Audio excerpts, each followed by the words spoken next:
I really like CMA Fest, or Fanfare as it used to be. I don't know if it's even still known colloquially as that. I've even heard a few artists over the years refer to it as Yeehaw Palooza, which really is entertaining. But I like CMA Fest a lot. It happens at this is Nissan Stadium or Adelphia or whatever it is this week in Nashville.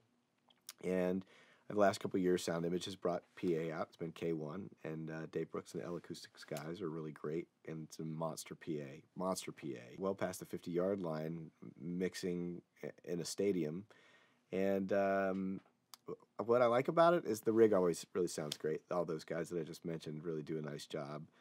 But the flow of the stage and the infrastructure and the way it's all laid out, all the Sound Image guys do a really, really good job at moving a lot of act and a lot of gear and a lot of talent through the stage, which is great. And I get to see kind of all my buddies that week because everybody's in town.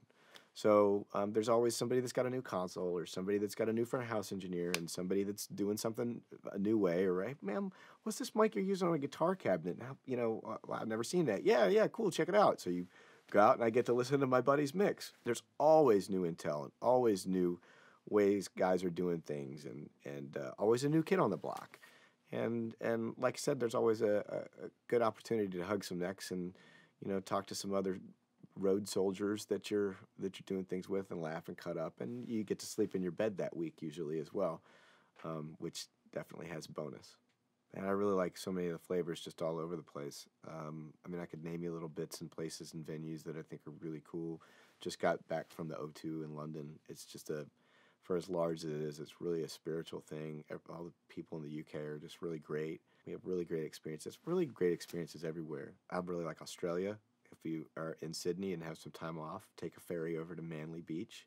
It's really great. Kind of feels like Huntington Beach, California.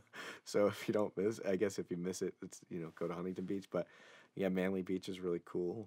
I love New England up there. I love California a lot. So I think there are places kind of everywhere. I'm afraid to mention too many and forget one that was great.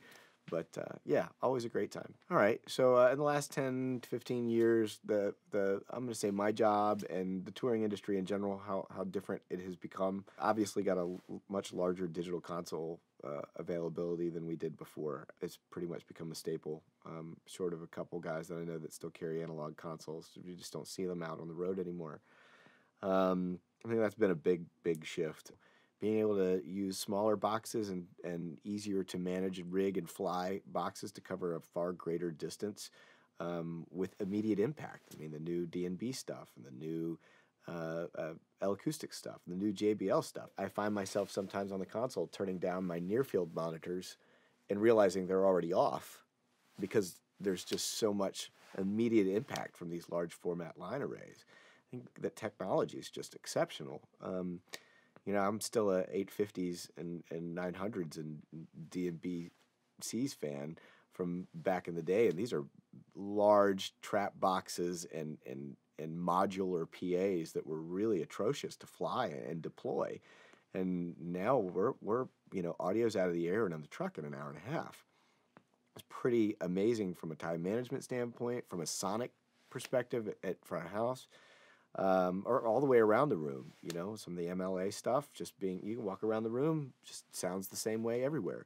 These being able to perform that and pull that off these days with technology is monumentally improved from the receiving point of the audience. Sub management and cardioid subarrays and these kinds of things is not only noticeable from the ears and eyes of the audience, but from an artist perspective. I've got a 48 to 53-foot runway out in front of the PA every night. And the L Acoustics waveguides allow me so much more flexibility and clarity in EQ, being able to keep these frequencies in and still deal with 20 dB dynamic range of artist vocal out front. That's pretty substantial, and that's a pretty big color opportunity that hasn't been there in years past.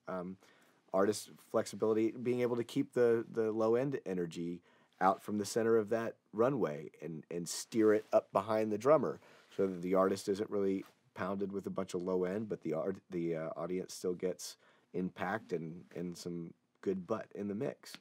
All of these types of technology really saves time, saves sanity of the road crew.